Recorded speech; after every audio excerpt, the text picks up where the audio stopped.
বোলে ক'লে হ'বনে সেই পুতনাকচোন জননীৰ সমান গতি দিছে শুদ্ধ কথা পুতনাক জননীৰ সমান গতি দিছিলে বুলি সকলোৱে জানে কিন্তু গতি পোৱাতে লক্ষ্য নহয় পুতনাই যদিও জননীৰ সমান গতি পাইছে ঈশ্বৰৰ স্নেহটো কাহানিও অনুভৱ কৰা নাই মাতৃ যশোদাই যিটো স্নেহ ঈশ্বৰৰ পৰা পালে পুতনাই জানো হেতু পালে গতিহে পাইছে গতি পোৱাটো আমাৰ লক্ষ্য নহয় নহয় ধৰি লও এগৰাকী মাতৃ যেনিবা দুজন সন্তান এজনে কথা ক'লে শুনে আনজনে নুশুনে ও দুইজনক সমানেই ভাল পায় নিজৰ মাক নিজৰ দেউতাক কিন্তু কথা শুনা লৰাতে মাক দেউতাকৰ যিটো স্নেহ অনুভৱ কৰিব পাৰে কথা নুশুনাতে পাব জানো সম্পত্তিৰ ভাগ পোৱালৈ মাক বাপে সন্তুষ্ট হোৱাটোক নুবুজাই নহয় পিতৃ মাতৃ সেই স্নেহটো জীৱনত অনুভৱ কৰিব পাৰিলে নে নাই পাৰে পুতনাই গতিহে পাইছে স্নেহ পোৱা নাই সেইখিনিতে দেখাইছে কেৱল গতি পোৱাতে আমাৰ লক্ষ্য নহয় আমাৰ ভাৱটো কেনেকুৱা সেইটো আমি লক্ষ্য দিব লাগিব কাৰণ ভাবেন লভতে দেৱ দৰ্শনম ভাৱতহে ঈশ্বৰক পোৱা যায় বিনা ভাৱত ঈশ্বৰক পোৱা সম্ভৱ নহয় সেইবাবে ভাগৱতৰ ভৱবৰ্ণৰ পৰা আৰম্ভ হৈছে আৰু শেষতো ভাৱতেই শেষ হৈছেগৈ ৰজা পৰীক্ষিতক 12 স্কন্ধ ভাগৱত ক'লে শেষত স্বতন্ত্ৰ ৰূপত পৰীক্ষিতক কৈ দিলে যে এতিয়া তুমি স্ব ইচ্ছাৰে যি সিদ্ধান্ত লোৱা ল'ব পাৰা বা যদি তোমাৰ মনত যদি কিবা সংশয় আছে মই আকৌ তোমাক এবাৰ ভাগৱত শুনাবলৈ প্ৰস্তুত আছো হয়নে শুকদেৱে চিলমোহৰ মাৰি দিয়া নাই যে এতিয়া তোমাৰ হৈ গ'ল আৰু কাম হয়নে কাৰণ গুৰুৱে পথটোহে দেখুৱাই দিয়ে তাত স্থিতিটো কিমান বৰ্তি থাকে কিমান সময় বৰ্তি থাকে সেইটো শিষ্যজনৰ নিজৰ দায়িত্ব যে শিষ্যৰ স্থিতিও লৰচৰ হ'ব পাৰে যদি হলে সেই স্থিতি স্থাপকতাটো সেই একাগ্ৰতাটো নাই কাৰণ চাওকচোন একাগ্ৰতাটো বৰ প্ৰয়োজন সেইবাবেতো ঈশ্বৰৰ স্বৰূপ ধ্যানৰ ব্যৱস্থাটো দিছে ভগৱানৰ চৰণৰ পৰা মস্তকলৈ গৈ পেলাই ঈশ্বৰৰ মুখখন চাই পেলাই ৰৈ থাকিবলৈও কোৱা নাই তাৰপৰা আকৌ তললৈ পেলাই নামি আহা মানুহজনক চালে মই আপোনাৰ মুখখনলৈহে চাওঁ ঈশ্বৰলৈ কালে চাব লাগে মুখলৈ নহয় চৰণলৈ গোটেই গতি ক'ত আছে তেওঁ চৰণত নহয়নে সেইকাৰণে আমি চৰণত এতিয়া এই কথা প্ৰসংগতে বৰ ধুনীয়া কথা এটা আহে এই আমাৰ এতিয়াও কিছুসকলে কৈ থাকে নাই এইবিলাক আমাৰ ভাগৱততো ব্ৰাহ্মণ ক্ষত্ৰিয় বৈশ্য শূদ্ৰ এইবিলাকৰ বৰ্ণনা আছে 4 বৰ্ণ উচ্চ নিচৰ বা ব্ৰাহ্মণৰ উৎপত্তি আপোনাৰ মুখৰ পৰা দেখুৱাইছে ক্ষত্ৰিয়ৰ বাহুৰ পৰা বৈশ্যৰ আপোনাৰ জংঘাৰ পৰা শূদ্ৰৰ চৰণৰ পৰা এইবিলাকে কিন্তু উচ্চ নিচ ভাৱ কেনেকৈ উচ্চ নিচ হ'ব যদি শূদ্ৰ বুলি কাৰোবাক কৈ নিজ বুলি বুজোৱা গৈছে তেতিয়াহ'লে ভগৱানৰ চৰণো নিচ কোনোবাই ক'ব পাৰিবনে ভগৱানৰ চৰণ নিচ বুলি কাৰণ গোটেই সকলোৰে মূল লক্ষ্য তেওঁ চৰণ প্ৰাপ্তি হয়নে এইবিলাক উচ্চ নিচৰ ধাৰণা ভাগৱততো নাই কিছুসকলেতো শুদ্ধদেৱৰ খুটমুনিৰ সৈতেও সেই কথাটো জড়িত কৰিব বিচাৰে হয়নে বোলে খুটমুনি নিষ্কুলীয়া আছিল ইত্যাদি ইত্যাদি কথাবিলাক খুটমুনিৰ উৎপত্তি যজ্ঞৰ সুতি পাত্ৰৰ পৰা হৈছিল সেইকাৰণে তেওঁৰ নাম ফুট পৰিল আৰু তাত্ত্বিক দৃষ্টিৰে বোলে পুৰাণ ভাৰত যিটো জানয় সম্যক তাহাকে বোলয় সুত শাস্ত্ৰৰ সন্মত যিজনৰ অষ্টাদশ পুৰাণ ভাৰত ৰামায়ণ আৰু মহাভাৰতক ইতিহাস ৰূপত ভাৰত শাস্ত্ৰ কোৱা হয় যাৰ সম্যক ধাৰণা যিজনৰ ওচৰত উপস্থিত আছে সেইজনক তাত্ত্বিক দৃষ্টিৰে সুত বুলি কোৱা হয় আৰু সেই সুতমুখে ভাগৱত শুনিবলৈ গ'লে শুকদেৱে কিয় অভিমান শূন্য হ'বলৈ নহয়নে আৰু ভাগৱতৰ বৰ ডাঙৰ দিশ এটা আছে ভাগৱতত চাওকচোন যেতিয়া কাৰোবাক কিবা এটা শিক্ষা দিয়াৰ প্ৰয়োজনীয়তা হৈছে উচ্চ লোকৰ পৰা উদাহৰণ ক'তো অনা হোৱা নাই আপুনিয়ে চাওক যেতিয়া আপোনাৰ 4ৰ্থ স্কন্ধত ভক্ত ধ্ৰুৱক নাৰদদেৱে উপদেশ দিছে নহয়নে সেইখিনি সময়তচোন নাৰদদেৱে ভক্ত প্ৰহ্লাদৰ কথা ধ্ৰুৱৰ আগত ক'ব পাৰিলেহেঁতেন তোমাৰ দৰে এজনো সত্য যুগত হৈ গৈছে নহয়নে বা ভক্ত প্ৰহ্লাদক গৈও ধ্ৰুৱৰ কথা ক'ব পাৰিলেহেঁতেন বিপ্ৰ দামোদৰক গৈও পূৰ্বৰ ভক্তসকলৰ কথা ক'ব পাৰিলেহেঁতেন নহয়নে বা ধৰি লওক ৰজা অম্বৰীষক গৈও ক'ব পাৰিলেহেঁতেন যে হে মহাৰাজ পূৰ্বতে প্ৰহ্লাদ ধ্ৰুৱ আদি শিশুসকলেও ইমান উচ্চ ভক্তি কৰি গৈছে নহয়নে উচ্চ পৰ্যায়ত কিন্তু কোৱাগৈ নাই তাত এটা ৰহস্য আছে কি জানেনে যেতিয়া উদাহৰণ এটা উপমা এটা উচ্চ স্থিতিত থকা ব্যক্তি এজনৰ পৰা লোৱা যায় তেতিয়াহ'লে নিজৰ কৰ্মটোত নিজৰ ভাৱটোত এলাহ আহে কেনেকৈ এলাহ আহে মোতকৈ তেওঁ শ্ৰেষ্ঠ সেইকাৰণে তেওঁ পাৰিছে নহয়নে গতিকে মই নিজে আচৰণত অকণমান গাফিলতি কৰিম তেওঁ মোতকৈ শ্ৰেষ্ঠ সেইকাৰণে তেওঁ ইমানখিনি পাৰিলে মই ইমানখিনি নোৱাৰোঁগৈ হয়নে কিন্তু নিজৰ স্থিতিতকৈ অকণমান তলৰ স্থিতিৰ কাৰোবাৰ পৰা যদি কিবা এটা শিকিব পৰা যায় তেতিয়াহ'লে সেইটো সাৰে সিমুজে পাৰ হৈ যায় হয়নে জ্ঞানীজনৰ পৰা মই কিবা এটা শিকিলে তেওঁ জ্ঞানীয়ে শাস্ত্ৰ চৰ্চা কৰে কাৰণে কৈছে আৰু তেওঁৰ পৰা শিকিলোঁ এই কথাটো ইমান মানে প্ৰভাৱ নেপেলায় বাটত বহি থকা ভিক্ষাৰী এজনৰ পৰা যদি কেনেবাকৈ কিবা এটা কথা শিকি আহিবলৈ লগা হয়, সেইটো সপোনতো মনত পৰে যে ভবাই নাছিলোঁ ভিক্ষাৰীজনেও যে এনেকুৱা জ্ঞান থাকিব পাৰে, হয়নে নহয়? সেইকাৰণে একাদশত গুৰু বৰ্ণনা কৰিবলৈ যাওঁতে 24জন গুৰু বৰ্ণনাত পিংগলা বেশ্যালৈকে বৰ্ণনা আহিছে। কম ডাঙৰ কথানে? অন্য কোনো শ্ৰেষ্ঠ লোকৰ বৰ্ণনা হয় নাই। ভাগৱতৰ দৰ্শনটো কিমান গভীৰ চাওকচোন। শিকো বুলি ক'লে আটাইতকৈ অপবিত্ৰ স্থানৰ পৰাও কিবা এটা শিকিব পাৰি, যদিহে গ্ৰহণশীলতাটো নিজৰ ভিতৰত থাকে। ভাগৱত ভক্তিয়ে ব্যক্তিজনক ইমান বিনয়ী কৰে যে সংসাৰে যাক অপবিত্ৰ বুলি ভাবি আছে তেওঁৰ পৰাও কিবা এটা শিকিব পৰা যায়, হয়নে? ইয়াত উদাহৰণ দিবলৈ যাওঁতেও শুকদেৱে অন্য কোনো শ্ৰেষ্ঠ ঋষিমুনিৰ কথাও ক'ব পাৰিলেহেঁতেন, কিন্তু নাই কৰা। সুতমুনি একেবাৰে চুকত বহি আছিল, নহয়নে? তাই একো নাজানে বুলি ভাবিছিল। অভিমান শূন্য হৈ সেই সুতমুনিৰ আশ্ৰয়লৈ যাবলৈ ক'লে। আৰু সেই সুতমুখীটো নৈমিষাৰণ্যত প্ৰথম সত্ৰৰ আৰম্ভণি। তাৰ পৰাই আমাৰ এই 12 স্কন্ধ ভাগৱতৰ কথাৰ পৰম্পৰা আৰম্ভণি। আৰু সেই সুতমুনিৰ ওচৰত সৌনকাদি ঋষিসকলৰ জৰিয়তে প্ৰথম স্কন্ধতে দেখুৱালে কি? জিজ্ঞাসা, হয়নে? জিজ্ঞাসাটো আহিলেতো নহ'ব, আশ্ৰয়লৈ যাব লাগিব। ব্যাস নাৰদৰ সংবাদৰ জৰিয়তে কি দেখুৱালে? আশ্ৰয়। জ্ঞানৰ একেবাৰে শীৰ্ষস্তৰত থকা ব্যাসদেৱেও এজন শুদ্ধ ভক্তৰ আশ্ৰয়লৈ যাব লগা হৈছে। তেতিয়াহে তেওঁ ভাগৱত পাইছে। কাৰণ প্ৰথম ভক্ত কৃপা, তাৰ পাছতহে গুৰু কৃপা, তাৰ পাছতহে ইষ্ট কৃপা। আশ্ৰয়লৈ গ'লেই নহ'ব, তাত বিশ্বাস লাগিব। সেইবাবেই নাৰদদেৱৰ উপৰি জন্মৰ কথা, যে দাসীপুত্ৰ হৈ ঈশ্বৰ ভক্তি আচৰণ কৰি কিমান উচ্চ স্থিতি জীৱই প্ৰাপ্ত কৰিব পাৰে। আৰু সেই আশ্ৰয়লৈ যাওঁতে, সেই বিশ্বাস কৰিবলৈ যাওঁতে কিবা এটা পোৱাৰ ভাৱনাটো যে মনত প্ৰকট নহয়, তাৰ বাবে অশ্বত্থামাৰ প্ৰসংগ, যে গুৰুপুত্ৰ হোৱাৰ পাছতো ৰাজ্য লোভত কৰাৰ বাবে, লোভটো সেইকাৰণে মূৰত যদি উঠি যায়, ধৰ্ম মাৰ্গত মোৰ কথা চবে শুনিব, মই সন্মানিত হ'ম, এই ভাৱত যদি মই ধৰ্ম মাৰ্গলৈ আহিছোঁ, তেতিয়াহ'লে সেইখিনিতে গুৰুপুত্ৰ হোৱাৰ পাছতো স্বয়ং মহাদেৱৰ অংশ অশ্বত্থামা, কিন্তু গতিটো কি হ'লগৈ সকলোৱে জানে। মূৰৰ ওপৰত উঠাই ল'লে যে মই গোটেই পাণ্ডৱৰ গোটেই বংশটো নষ্ট কৰিব পাৰিলে ধন সোণ সা সম্পত্তি ধেৰ দিব। তাৰ বিপৰীতে ভক্তজনৰ ভাৱটো কি হয়? দ্ৰৌপদীৰ দৰে, নহয়নে? কম ডাঙৰ কথানে? নিজৰ হত্যা কৰা 5জন পুত্ৰক সেই ব্যক্তিজনক ক্ষমা কৰি দিছে, যে এওঁক হত্যা কৰিবলৈ দিলে আজি তেওঁৰ মাতৃয়েও মোৰ দৰে বেদনা অনুভৱ কৰিব বুলি। কম ডাঙৰ কথা। আমাক কাৰোবাক ঢকা এটা দি চাওকচোন, কাক ঢকা দিলে আমি দেখুৱাই দিম, হয়নে? গতিকে ভক্তি মানে আপোনাৰ হবে কি ভাবে নাজানো, কিন্তু এইটো মোৰ ব্যক্তিগত ভাৱ বুলিয়ে মই কৈছোঁ। মই নাভাবোঁ ভক্তি সৰু বা সহজ বস্তু বুলি। ক'লেই ভক্তি উপজা সম্ভৱ নহয়। কৃষ্ণ বুলি ক'লে ভক্তি নোপজে, তাৰ বাবে প্ৰস্তুত হ'ব লাগিব। আমি যেতিয়া নিজেই কৈ আছোঁ বোলে যাৰ আছে পুণ্য অসংখ্যাত সিহে পাতে কৰ্ণ হৰি কথাটো, কেৱল শুনি থকাটোৱে নুবুজাই নহয়। শ্ৰৱণ এনেকৈ নহয়, প্ৰত্যক্ষ শব্দ কৰ্ণই যদি স্পৰ্শ কৰা নাই তেতিয়াও তেওঁ শ্ৰৱণৰ ফলটো পাব লাগিব। নহ'লে 28,000 ঋষিয়ে কেনেকৈ শুনিছিল আপুনিয়ে ভাবি চাওক। বক্তা এজনহে, তেতিয়াৰ দিনত মাইক্ৰফোনো নাছিল। এজন সুতমুনিয়ে কওঁতে 28,000 ঋষিয়ে শুনিছে। কাৰণ শ্ৰৱণ শাব্দিক স্তৰত কৰা নাযায়, ভাগৱতৰ দৃষ্টিৰে আন্তৰিক স্তৰত কৰা যায়। মই নামঘৰলৈ আহিলোঁ, ভাগৱত পঢ়ি আছে, মই ধৰি লওক গুৰুত্ব এটা দিয়া নাই, তাৰ শ্ৰৱণৰ ফলটো মই নাপাওঁ। কোনোবা এজন নামঘৰলৈ আহিব বিচাৰিছে, কিবা কাৰণত তেওঁ নামঘৰলৈ আহিব পৰা নাই, কিন্তু তেওঁৰ মনটো ইয়াত আছে।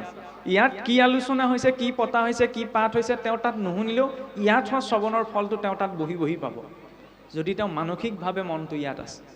সেইবাবে আমাৰ চাবচোন এই তিনিওটা বস্তু আগতীয়াকৈ কোৱা হয়, কায় মনোবাক্যে। মানে এটা আহিলেই নহ'ব, তিনিওটা সমানে আহিব লাগিব। কায় মানে শৰীৰটো, বাক্য মানে মুখেৰে কি কোৱা হৈছে, লগতে মনটো। শৰীৰটো বাক্য এই দুইটা অহাৰ পাছতো যদি মনটো নাহে, তেতিয়া সেইটো মিথ্যাচাৰ বুলি কোৱা হৈছে। কাৰণ মনেৰে যিটো চিন্তা হৈছে সেই অনুৰূপতে গতি পাব। মুখেৰে প্ৰত্যক্ষ উচ্চাৰণ নকৰিলেও হ'ব, কাণেৰে প্ৰত্যক্ষ তাক শ্ৰৱণ নকৰিলেও হ'ব। তাৰ পৰা শ্ৰৱণ ভক্তিক উপেক্ষা কৰা হৈছে এইটো নহয়। শ্ৰৱণৰ সাৰ্থকতাই সেইখিনিত যাতে শুনাৰ লগে লগে চিন্তন হয়। গজেন্দ্ৰই প্ৰত্যক্ষ ৰূপত উচ্চাৰণ নাই কৰা, গজেন্দ্ৰই চিন্তনহে কৰিছে। গজেন্দ্ৰই প্ৰত্যক্ষ ৰূপত স্তুতি কৰা নাই। আপুনি এতিয়া মনলৈ আহিব, গজেন্দ্ৰৰ স্তুতি কথাচোন আমাৰ অষ্টমত বৰ্ণনা আছে। সেই স্তুতিটো সেইখিনি সময়ত গজেন্দ্ৰই ৰচনা কৰা নহয়। সেই স্তুতি পূৰ্বতে ৰজা ইন্দ্ৰদ্যুম্নই সদায় ঈশ্বৰক উপাসনা কৰিবলৈ ব্যৱহাৰ কৰা স্তুতি। অভ্যাস আছিল কাৰণে মনত পৰিল প্ৰাণৰ সংকটৰ বেলা। আৰু যেতিয়া নাৰায়ণ সন্মুখত উপস্থিত হৈ যায় আকাশত, তেতিয়াহে তেওঁৰ মুখৰ পৰা ওলাইছে নাৰায়ণ অখিল হৰি বুলি। তাৰ আগমুহূৰ্তলৈকে নাই ওলোৱা। তাৰ আগমুহূৰ্তত মুঠতে সকলোৰে অন্তৰত যিজন ঈশ্বৰ স্থিত হৈ আছে, সৃষ্টি স্থিতি প্ৰলয়ৰ যিজনগৰাকী, তেনেদৰে ইনডাইৰেক্টলিহে ঈশ্বৰক চিন্তন কৰি গৈ আছে। সেইখিনিতো ইণ্টাৰেষ্টিং কথা এটা। ভগৱানে সেইখিনি সময়ত ভেদ লীলা আচৰণ কৰিছে। কিয় ভেদ লীলা? গজেন্দ্ৰক পঠালে বৈকুণ্ঠলৈ, গাহক পঠালে স্বৰ্গলৈ। ঈশ্বৰৰ দৰ্শন পালেতো দুইজনে একে জেগালৈ যাব লাগিছিল, পাৰ্চেলিটি কৰা নাইনে? ঈশ্বৰেও পাৰ্চেলিটি কৰে। কিয় পাৰ্চেলিটি কৰে? যি বিচৰা যাব তাকহে দিয়া যাব। গজেন্দ্ৰই ঈশ্বৰ প্ৰাপ্তি বিচাৰিছিল, সেইকাৰণে তেওঁ বৈকুণ্ঠ। গ্ৰাহে বিচৰা নাছিল, অভিশাপ মুক্তিহে বিচাৰিছিল, সেইকাৰণে তেওঁ স্বৰ্গলৈ। ঈশ্বৰৰ দৰ্শনত গুৰুত্ব এটা দিয়া হোৱা নাই। বৈকুণ্ঠৰ পাৰিষদসকল আহি পেলাই নৰকৰ সেই দূতসকলৰ পৰা হাতৰ পৰা জীৱটো লৈ অজামিলৰ শৰীৰত স্থাপন কৰি আকৌ বৈকুণ্ঠলৈ উভতি গ'ল। তেতিয়াই অজামিলক বৈকুণ্ঠলৈ লৈ যোৱা নাই। তাৰপিছত যেতিয়া অজামিলৰ স্থিতিটো অনুভৱ হৈছে, যিজনা ঈশ্বৰক মই প্ৰত্যক্ষ ৰূপত মতাই নাছিলোঁ, তেওঁ পাৰিষদসকলে আহি মোক যমদূতৰ হাতৰ পৰা ৰক্ষা কৰিলে, আৰু মই মহা অধমে তেওঁক পৰিত্যাগ কৰি নিজ কৰ্মত প্ৰবৃত্ত হৈ আছিল। সেই অনুতপ্ত মনেৰে নৰিয়া গাড়ী সকলো এৰি গংগাৰ পাৰলৈ গৈছে, একান্তভাৱে ঈশ্বৰ চিন্তনত বহিছেগৈ। পুনৰ শৰীৰ অৱশ হৈছে, শৰীৰৰ পৰা জীৱ ওলাইছে, পুনৰ বৈকুণ্ঠৰ পাৰিষদসকল আহিছে, তেতিয়া বৈকুণ্ঠলৈ লৈ গৈছে। মানে ঈশ্বৰৰ দূতসকল উপস্থিত হ'লেই যে আমি বৈকুণ্ঠলৈ যাব পাৰিম তাতো নিশ্চয়তা নাই, যেতিয়ালৈকে নিজৰ ভিতৰত অনুতাপটো অনুভৱ নহয় কৰি থকাখিনিৰ প্ৰতি, নহয়নে? নহ'লে এনেই আমাক দাঁত নাইকিয়া কুকুৰ বুলি ক'বনে মহাপুৰুষ মাধৱদেৱে? এইবিলাক কম ডাঙৰ গালিনে? মানুহ এজনক ক'লেতো খেদা মাৰি যাব, কিন্তু আমাক দিয়া গালি দশনবিহীন কুৰ্তা পৰিছে, আগৰ চোৱাও মনত নাই, পাছৰ চোৱাও মনত নাই, সেইখনকে মনত আছে কাৰণে সেইটোকে কৈছোঁ। কম ডাঙৰ কথা নে? দাঁত নাইকিয়া কুকুৰ নক'বনো কেলে? আজি 84 লাখ পাৰ কৰি একে সোপাতেই যদি লৈ আছোঁ, তেতিয়াহ'লে বোলে দাঁত নাইকিয়া কুকুৰটোৱে মঙহ চুবাব নোৱাৰে, হ'লেও বোলে তাকে চুবাবলৈ চেষ্টা কৰে। আমাৰ গতিটো তেনেকুৱা, আমি জানোৱেই যে একোৰে অৰ্থ নাই। এই আঙুলিটোত যদি কটা ঘাঁহ অকণমান লাগে, ঘাঁহ অকণলৈ চাই কেইজনে ভাত খাব পাৰিব? কোনেওতো নোৱাৰে, নহয়নে? কিন্তু ছালখনেহে সন্মানটো বচাই ৰাখিছে, ছালখনৰ তলততো চব একে সোবাই আছে, নহয় জানো? কিন্তু আজিকালি আমি যিমান কাম কৰোঁ, শুনিবলৈ এইটো বেয়া হ'ব, নহয়নে? ছ'চিয়েল মিডিয়াত প্ৰচাৰ হ'ব নহয়, তেতিয়া বহু পণ্ডিত কেইজনমানে সেইটোও ক'ব যে এইবিলাক কথা কৈ কৈ মানুহবোৰক ঠগি আছেগৈ। এই ঠগা কামেই কৰিছোঁ, খোলাকৈ কৈছোঁ।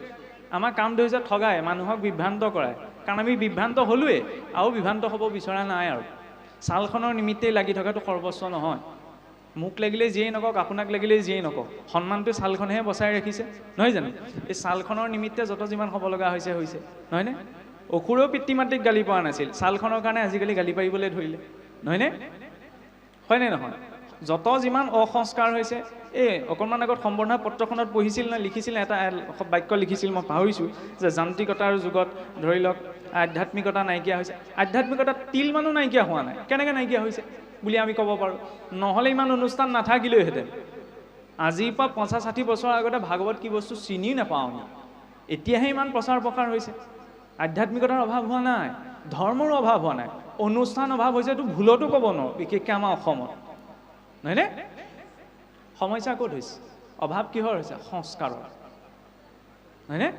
গোটেই খেলখন ছালখনৰ, নহ'লে মৃতকজনৰ লগত চোৱা বস্তু বুলি চেণ্ডেলযোৰো শ্মশানলৈ যাব। অলংকাৰকেইটা যোৱা দেখিছে জানো? কোনোবাই পঠিওৱা দেখিছে? তাত ভেদভাৱ নাই, কিন্তু মৃতকৰ যে অলংকাৰকেইটা খুলি থ'ব লাগে, সামাজিক সম্প্ৰদায় সংস্থা যিয়েই নহওক, অসমতেই হওক, উত্তৰ ভাৰততে হওক, দক্ষিণ ভাৰততে অন্য ক'ৰবাতে হওক, সেইবিলাকৰ ক্ষেত্ৰত কিন্তু নীতি নিয়মবিলাক একেই। য'ত লাভ আছে তাত নীতি নিয়ম একেই, য'ত লাভ নাই তাত নীতি নিয়ম বেলেগ বেলেগ। মানে আল্টিমেটলি আমি গোটেই সংসাৰীসকলে যিটো কৰি আছে, ধৰ্মৰ নামতো আমাৰ কেতিয়াবা সেইখিনিকে কৰি থকা হৈ আছে। গতিকে মানে অকণমান বহল দৃষ্টিভংগীৰে কিছু কথা চোৱাৰ সময় এই কোনো। কাৰণ আজি মোৰ ওচৰত যদি মোৰ এই শৰীৰটোৰ পৰা ছালখন এৰুৱাই দিলে, আপোনালোকে ইয়াত বহি নাথাকে, থাকিব নে নাথাকে? আপোনাৰ ছালখন এৰুৱাই দিলে মই আপোনাৰ ওচৰলৈ যাম নে নাযাম? শুনিবলৈ বেয়া হৈছে, স্বাভাৱিক কথা, মনত ভাবিবও পাৰে। ভাগৱত ক'বলৈ মাতিছিলে, এইজনে ক'ৰ পৰা কি কথা গাইছে, গোৱাৰ প্ৰয়োজনীয়তা। কাৰণ অজামিলে গতি পালে, গজেন্দ্ৰই মুক্তি পালে, এইবিলাক সকলোৱে জানে, আৰু বেলেগকৈ বুজোৱাৰ প্ৰয়োজনীয়তা নাই। বাস্তৱতাটোক বেছি কটু হয়, তিতাটো খাব লাগিব। বেছিকৈ মিঠা খালে ডায়েবেটিছো হ'ব, তিতাত বেছিকৈ খালে ডায়েবেটিছ নহয়, বেমাৰো নহয়, স্বাস্থ্যৰ কাৰণে ভাল। এইটো তিতা। কাৰোবাক কিবা এটা কথা ক'বলৈ যাওঁতে যাতে ছালখন নাচাওঁ, সংবিধানে নিয়মো বনালে ছালখনৰ আধাৰত বিধি বিচাৰ নহয় বুলি, হ'লেওতো আমি ছালখনক চাওঁ, নহয়নে? প্ৰেম ভাল পোৱাৰ নামত আমি যিবিলাক কওঁ, আৰু দোহাই দিয়ক, এয়া প্ৰকৃত প্ৰেম, প্ৰকৃত ভাল পোৱা, আল্টিমেটলি আমাৰ ছালখনেই লক্ষ্য, নহয়নে? আৰু সেইবিলাকেই হৈ আছে। কিয় হৈ আছে? কাৰণ আমাৰ লক্ষ্য, আমি কওঁ অন্তৰৰ শ্ৰদ্ধা, অন্তৰৰ প্ৰেম, অন্তৰৰ ভক্তি, অন্তৰৰ স্নেহ, এইবিলাক কৈ থকাটো আমাৰ এটা ভ্ৰমহে। কাৰণ প্ৰকৃততে অন্তৰৰ কাৰো আমাৰ একোৱেই নাই। যদি থাকিলেহেঁতেন তেতিয়াহ'লে আমি ইয়াত এটা, ঘৰত এটা, সমাজত এটা নহ'লোহেঁতেন। কিন্তু সেইটো আমি হয়। ইয়াত মোৰ এটা ৰূপ, ঘৰত এটা ৰূপ। ইয়াত বহি থাকোঁতে আপোনাৰ লগত এটা ব্যৱহাৰ, অন্যত ক'ৰবাত লগ পাওঁতে মোৰ আপোনাৰ এটা ব্যৱহাৰ। এই যে ব্যৱহাৰৰ পাৰ্থক্যবিলাক আহিছে একমাত্ৰ সংস্কাৰক ত্যাগ কৰাৰ বাবে। সংস্কাৰ ক'ৰ পৰা আহে?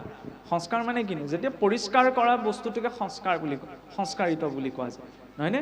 সেইবাবে আমাৰ গৰ্ভ সংস্কাৰৰ পৰা, কাৰণ আমি সেইটো সংস্কৃতিৰ লোক যিটো সংস্কৃতিয়ে মৰাহঁতকো সংস্কাৰ কৰি পঠিয়াই, হয়নে নহয়? নহ'লেটোতো আপোনাৰ ধৰি লওক কুকুৰ মেকুৰীয়ে খা বুলি পেলাই দিলেহেঁতেন, পেলাই নিদিয়ে নহয়। কিয় নিদিয়ে? তাৰো অন্ত্যেষ্টিক্ৰিয়া, জন্মৰ পৰা গৰ্ভ সংস্কাৰ, অন্ত্যেষ্টিক্ৰিয়ালৈকে সংস্কাৰ আছে। সংস্কাৰৰ জৰিয়তেহে ভক্তি আহে। বিনা সংস্কাৰত ভক্তি উপজা সম্ভৱ নহয়। তেতিয়াহ'লে ভাগৱতত আমি ক'ব পাৰোঁ যে বহুতচোন তথাকথিত আমি নিজ বুলি কৈ থোৱা পশু পক্ষী কুলত উৎপন্ন হোৱা বহুসকলেও ভক্তি আচৰণ কৰি গতি পাইছে, নহয়নে? একাদশতটো প্ৰমাণেই আছে, জাম্বৱত জটায়ু সুগ্ৰীৱ হনুমান ইত্যাদি বুলি কয়। যদি আমি আমাৰ দৃষ্টিৰে ক'ব নোৱাৰোঁ, কিন্তু পদত উল্লেখিত আছে। কিন্তু তেওঁলোকেও যে সন্মানিত হ'ল, তেওঁলোক যে মহাভক্তৰ স্থান পালে, কিহৰ বাবে বাৰু? একমাত্ৰ সংস্কাৰৰ বাবে। ৰাৱণে সংস্কাৰ কৰিছিলে কাৰণে ঋষিৰ বংশধৰ আছিল। ক'ৰবাত শুনিছে নি ৰাৱণক ঋষি বংশধৰ বুলি কোৱা? পুলহৰ নাতি আছিল, ব্ৰহ্মাৰ পুত্ৰ মহিষী পুলহ, নৱ প্ৰজাপতিৰ এজন প্ৰধান প্ৰজাপতি। পুলহৰ পুত্ৰ বিশ্ববা, বিশ্ববাৰ পুত্ৰ ৰাৱণ। ক'তো ব্ৰাহ্মণ বুলি প্ৰশংসা কৰা হয়, কিন্তু আল্টিমেটলি তেওঁ ব্ৰাহ্মণ আছিল। কিয় প্ৰশংসা কৰা হয়? 4 বেদৰ জ্ঞান আছিল। হনুমন্তৰ সৈতে কথোপকথন হওঁতেতো হনুমন্তই কৈছিলে যে তুমি যাক ইষ্ট বুলি উপাসনা কৰিছা, ৰাৱণৰ ইষ্ট মহাদেৱ আছিল। সেই ইষ্টদেৱৰে অংশ হৈছে এই হনুমান, আৰু এই হনুমানে কাৰ দাসত্ব স্বীকাৰ কৰিছে? শ্ৰীৰামৰ। তোমাৰ ইষ্টৰ অংশ যিজনৰ দাসত্ব স্বীকাৰ কৰিছে, তুমি সেইজনৰ চৰণলৈ যোৱা, তেতিয়াহ'লে তোমাৰ এই অপৰাধ ক্ষমা কৰিব। কাৰণ তুমি যাক ভগৱান বুলি উপাসনা কৰিছা, তেওঁৰ অংশই যিজনৰ চৰণ সেৱা আচৰণ কৰি আছে। আল্টিমেটলি তেওঁ কাৰ চৰণ সেৱা কৰিছে? ৰামৰ চৰণ সেৱা। গতিকে তুমি তেওঁৰ আশ্ৰয় লৈ যোৱা। তেতিয়া ৰাৱণে এটা উত্তৰ দিছিল, ৰাৱণ জ্ঞানী আছিল, যে মই এই কথা জানো যে মোৰ ইষ্টদেৱ মহাদেৱৰ অংশই হনুমন্ত, আৰু সেই হনুমন্ত স্বয়ং ৰামৰ কিংকৰ, কিন্তু মই ৰামৰ ওচৰলৈ নাযাওঁ বুলি কোৱা কাৰণ এটা কৈছিল। সীতা শৰণ কৰি নিয়া অভিমানত নহয়, ৰামৰ ওচৰলৈ গ'লে মই জ্ঞানপূৰ্ণ হৈ যাম, মই জ্ঞানেৰে পৰিপূৰ্ণ হৈ যাম। ভগৱানৰ ওচৰলৈ গৈছোঁ, কিন্তু মোক জ্ঞান নালাগে। এতিয়া জ্ঞান বহুত গোটালোঁ, এতিয়া মোৰ বাবে জ্ঞানেই বন্ধন হৈ পৰিছে। যি নৱগ্ৰহে দেৱী দেৱতাসকলক লটি ঘটি লগাব, সেই নৱগ্ৰহৰ মূৰৰ ওপৰত ৰাৱণে ভৰি থৈছিল, ইমান শক্তি আছিল। কিন্তু সেই ৰাৱণেও কি কৈছিল? যে জ্ঞানো বন্ধনৰ কাৰণ হৈ পৰিছে। সেইবাবে কৈছে কেৱল জ্ঞান অৰ্জন কৰাটো আমাৰ কথা নহয়, সেই জ্ঞানো কেতিয়াবা বন্ধনৰ কাৰণ হৈ পৰিব পাৰে। আৰু জ্ঞান যেতিয়া বন্ধনৰ কাৰণ হৈ পৰে, তেতিয়া সহজে সমৰ্পণটো নোপজে। ব্যাসদেৱে নাৰদদেৱক ক'ব পাৰিলেহেঁতেন যে আপুনি যে মোৰ ভুল ধৰিবলৈ আহিছে, মই 4 বেদ 14 শাস্ত্ৰ 18 পুৰাণ কৰিলোঁ, আপুনি কেইখন কৰিছে কওক?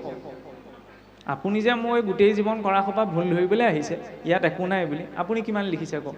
মানুহ হোৱাহেঁতেন ক'লোহেঁতেন নাই কোৱা? ক'লোহেঁতেন নে বাৰু? এজন মানুহে গোটেই জীৱনটো লগাই ইমানখিনি কৰিব, এজনে আহি ক'ব যে সকলো অথলেই কৰিলা, মানি ল'ম নে? কেতিয়াও নলওঁ। বৈৰাগ্য মানে ধন টকা পইচা এই সকলো এৰি থৈ হিমালয়লৈ যোৱাটোৱেই বৈৰাগ্য নহয়। শুদ্ধটোক জনাৰ পাছত তৎমুহূৰ্ততে তাক ত্যাগ কৰিব পৰা, অশুদ্ধটোক ত্যাগ কৰিব পৰা ক্ষমতাটো হৈছে বৈৰাগ্য। একো চিন্তা নকৰাকৈ ব্যাসদেৱে সমস্ত অভিমান সেইখিনিতে ত্যাগ কৰিছে, নাৰদদেৱৰ আশ্ৰয় গ্ৰহণ কৰিছে। আমি হোৱাহেঁতেন ভাবিবলৈ সময় লগালোহেঁতেন, এই আজি অতদিনে ইমান সোপা কৰিলোঁ, এতিয়া সহজে এৰি দিওঁ জানো? নহয়। বৈৰাগ্য সেইটোহে যে আজি 5 বছৰে মই ভুল কথা এটাকে মনত লৈ আছোঁ, 5 বছৰৰ পাছত গম পালোঁ যে এইটোচোন মই ভুলেই আচৰণ কৰি আছোঁ, তৎমুহূৰ্ততে তাক ত্যাগ। কিন্তু আমি নকৰোঁ। কেলৈ নকৰোঁ? এই 10জনক মই তেনেকেই ক'লোঁ, তেনেকৈ আজি ইমান দিনে চলিলোঁ, আৰু এই চলি যাওক দিয়া। সেইটো হৈছে বিকৰ্ম। ধৰ্মটোক জনাৰ পাছতো যেতিয়া ব্যক্তিজনে ধৰ্মটো আচৰণ নকৰে, তেতিয়াহ'লে বিকৰ্ম পাতেগৈ পায়। মানে বেয়া কাম কৰিলেতো বেয়া ফল পাবই, শুদ্ধটোক জনাৰ পাছতো অশুদ্ধ কৰিলে তাতো সেই ফলটো ভুগিব লাগিব। ঈশ্বৰৰ ছফ্টৱেৰটো কিমান কমপ্লেক্স দেখিছে? সমাজতহে নাজানি ভুল কৰিলে ক্ষমা আছে, ঈশ্বৰৰ ক্ষেত্ৰত ক্ষমা নাই। কৰুণাময় বুলি আমি কৈছোঁ ঠিকেই, কালৰ মূৰ্তিটো তেওঁৱেই, ক্ষমা কাকো নকৰে ন। ক্ষমা কৰাহেঁতেন জয় বিজয়কো ক্ষমা কৰিলেহেঁতেন। অকণমান ধেমালিহে কৰিছিলে, হ'ব থোৱা আৰু, ভুল বুজাবুজি হ'ল আৰু, 3টা জনমৰ বাবে সহায় দিলে।